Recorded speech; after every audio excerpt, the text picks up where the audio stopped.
का सर्वप्रथम यहाँ पे आए हुए मुख्य अतिथि श्री सदन प्रताप सिंह जी, पूर्व प्रधान खुलियाओं, श्री बालचिप साहब प्रेमी जी और श्री सुरेंद्र शुक्ला जी का मैं इस प्रोग्राम में अपने समस्त स्टाफ के तरफ से बहुत सारी शुभकामनाएं देते हुए और धन्यवाद देता हूं जो आप लोगों ने अपना कीमती समय यहाँ पे दिया। और यहाँ पे आए हुए सभी अभिभावक का मैं अपने समस्त परिवार की तरफ से तहे दिल से इस्तकबाल करता हूँ, हार्दिक अभिनंदन और वंदन करता हूँ। और सभी बच्चों को महात्मा गांधी के इस जन्म दिवस पर, लाल बहादुर शास्त्री जी के जन्म दिवस पर, अहिंसा दिवस पर बहुत सारी शुभकामनाएं देते हुए मैं ये कहता हूँ कि ये वो विद्यालय है जहाँ इस विद्यालय में ये वो विद्यालय है जो विद्यालय यहाँ से लाल बहादुर शास्त्री देता है, यही विद्यालय यहाँ से डॉक्टर अब्दुल कलाम देगा और यह इस विद्यालय से भीमराव अम्बेडकर जी को देगा। लेकिन मैं उम्मीद करता हूँ, आज मैं कई विद्यालयों में टीचिंग करता हूँ, यहाँ का प्रबंध समिति का अध्यक्ष हूँ। मैं 2 मिनट बात करना चाहूंगा आज के महिलाओं के ऊपर। सबसे पहले जो आज एक स्त्री शिक्षा, हालांकि स्त्री शिक्षा बहुत बेहतर है, लेकिन शुरुआती दिनों में स्त्री शिक्षा बहुत खराब थी, वोमेन एजुकेशन एकदम डाउन था। और आज भी जितने भी यहाँ में मेरे अभिभावक बैठे हैं, मेरे उनके हाथ जोड़कर निवेदन है कि बेटे और बेटियों के बीच में भेद कर बेटियों के हौसले को दबाने का काम मत करिएगा। क्योंकि मैं बताना चाहता हूँ आपसे कि अभी यूपीएससी का रिजल्ट आया है, यूपीएससी का रिजल्ट आया और उस यूपीएससी के रिजल्ट को एक लड़की ने टॉप किया है। अभी नीट का रिजल्ट आया और नीट के रिजल्ट को एक लड़की ने टॉप किया है। और मैं बताना चाहूंगा कि जो काम एक लड़का कर सकता है, आज के दौर में वो लड़की बेहतर काम कर सकती है। एजुकेशन के दौर की मैं बात करूं, अगर आज पढ़ने की बात करें तो लड़कियां बहुत अच्छी पढ़ाई करती हैं, क्योंकि मैं लगातार डिग्री से लेकर इंटर तक एजुकेशन देता हूं। लड़कियां लगातार अच्छी पढ़ाई करती हैं, लेकिन परिवार भेद कर लड़का और लड़की में भेद कर उनके पढ़ाई को दबाने का काम करता है। अगर एक बेटा है तो उस बेटे को दिल्ली यहाँ पर लखनऊ भेजे तैयारी करने के लिए, और लड़की को यही इटवा और यही सुरमरी और यही बदलिया में बीए कराकर उन्हें सिर्फ बीए करा देगा। मैं सत्य कहता हूँ, आज 98% अभिभावक अपने बच्चों को सिर्फ इसलिए पढ़ाते हैं कि उसकी शादी हो सके।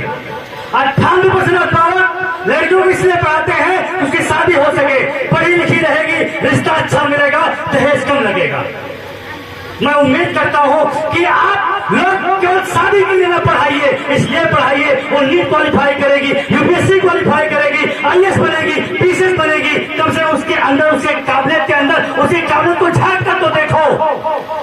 वो कभी भी कुछ भी कर सकती है, वो कभी कल्पना चावला बन सकती है, कभी पसंदीदा पाल बन सकती है, राजा सिपाही बन सकती है, तो सुनीता विलियम्स बन सकती है। लेकिन मेरे अभिभावकों से यही निवेदन है कि आप लड़कियों और लड़कों में भेद न करें। आज लड़कियों के ऊपर जो भेदभाव किया गया है, उस भेदभाव के बाद लड़कियों के माइंड को एकदम दबा दिया गया है। लड़कियां ये सोचती हैं कि मेरा बाप मुझे नहीं पढ़ाएगा, मेरा भाई को दिल्ली भेजेगा पढ़ने के लिए और मेरा बाप मुझे नहीं पढ़ाएगा। ऐसा मानसिक दबाव लड़कियों के ऊपर है, क्योंकि ये गार्जियनों ने उन्हें दबाव डाल रखा है। और लड़कियों को आगे बढ़ने के लिए एक घिनौना समाज जो एक चील की निगाह के लगा के लड़कियों पर बैठा है, जो उन्हें आगे बढ़ने नहीं देता है। आज समाज की बात है, तो लड़कियों को एक गार्जियन बाहर भेजने से डरता है। मैं सच्चाई आपको बताऊं, हर बाप अपने लड़कियों को इसलिए नहीं पढ़ाता है, हर माँ अपने लड़कियों को इसलिए दिल्ली लखनऊ नहीं भेजती है कि ये लड़की पढ़ लेगी, नौकरी पा जाएगी तो पैसे कमा के अपने ससुराल वालों को देगी, मुझे क्या देगी। मैं सच्चाई बयां कर रहा हूं इस बात को। वो यही सोचती है कि शादी कर देंगे, ब्याह कर देंगे, ये बाहर चली जाएगी, अपने मायके चली जाएगी, अपने ससुराल चली जाएगी और कमा के अपने ससुराल वालों को देगी, मुझे क्या देगी। मैं उसे कहना चाहता हूँ, अगर बेटियों को पढ़ाने का वचन आएगा तो आप ये भूल जाते हो कि अगर आपको अपनी बेटी को बहू बनाकर भेजना है तो किसी बेटी को बहू बनाकर घर भी लेकर आना है। अगर आप अपनी बेटी को किसी का बहू बनाकर भेजेंगे तो अपने बेटे के लिए बहू भी लेकर आओगे। अगर बेटियों को पढ़ाने का प्रचलन होगा तो आपकी बेटी किसी की बहू होगी तो किसी की बेटी आपकी भी बहू होगी। अगर आपकी बेटी कमा कर बेटी बहू बनकर चमकर आपको देगी। ये दिमाग में अपनी बात को लेकर आइए, तब ये देश आगे जाएगा। बेटी बचाओ बेटी पढ़ाओ हमारे प्रधानमंत्री जी का नारा है, और ये सपना तब साकार होगा जब आप लड़के और लड़कियों को भेद करना छोड़ देंगे। भेद करना छोड़ देंगे लड़के और लड़कियों के भेद में। ये समाज का घिनौना सोच है। एक लड़का 10 बार चौराहे पर जाएगा तो परिवार ताली बजाएगा, मेरा बेटा घूम रहा है। लड़की बेचारी सुई पकड़ लेने के लिए गांव से सुई पकड़ में धागा लेगा चौराहे पर चली जाएगी तो समाज कहेगा बिगड़ गई इनकी लड़की, बिगड़ गई इनकी लड़की। ऐसे गंदे सोचने से बच रहा है। एक लड़का 10 बार घूम सकता है तो लड़की काम करने के लिए घर से बाहर क्यों नहीं निकल सकती है? ये समाज के सोच बदलना होगा। समय बहुत कम है, स्त्री शिक्षा मुझे बोलना है। मेरा यूट्यूब का चैनल चलता है, मैं लगातार समाज को मोटिवेट करता रहता हूँ। मैं अपने यूट्यूब के माध्यम से समाज के हावी सब व्यक्तियों को सिर्फ स्त्री शिक्षा को बढ़ाने के लिए मैं प्रेरित करता हूँ कि आप लोग स्त्री शिक्षा को बढ़ाएं। मैं एक बार फिर हाथ जोड़कर मैं आपसे निवेदन करता हूँ कि बेटे और बेटियों भेद न करें, बेटे और बेटियों भेद न करें। क्योंकि एक चीज मैंने सुना है कि हर बाप के दुख को बांटती है बेटियां, हर बाप के दुख को बांटती है बेटियां। बेटों को हमने अक्सर जमीनें बांटते देखा है, बेटों को हमने अक्सर जमीनें बांटते देखा है।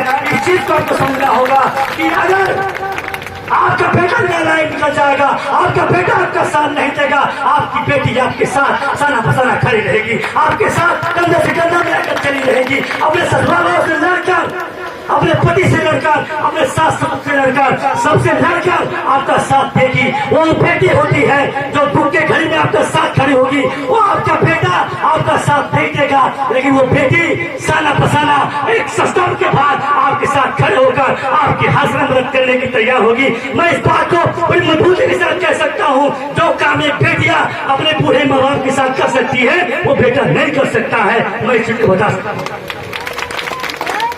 इसलिए कहा जाता है कि जब बेटा होता है, जिस किसी के पास एक भाग होता है उससे घर बेटे का जन्म होता है। जिस बाप के पास 100 भाग होता है उससे घर बेटे का जन्म होता है। इसलिए कहा जाता है कि बेटे भाग से होते हैं, बेटियां सौभाग्य से होती हैं। वो पराई होकर भी पराई नहीं होती है। इसीलिए किसी बाप की किसी बेटी की हंसकर विदाई नहीं होती है। इन्हीं के साथ, इन्हीं शब्दों के साथ बहुत देर सब लोग बैठे हैं। एक बार फिर यहाँ पे अपना कीमती समय देने के लिए अपने अतिथियों का, अभिभावकों का तहे दिल से इस्तेमाल करता हूँ, हार्दिक अभिनंदन करता हूँ। मैं बताना चाहता हूँ कि विगत 30 तारीख को साइंस एकेडमी में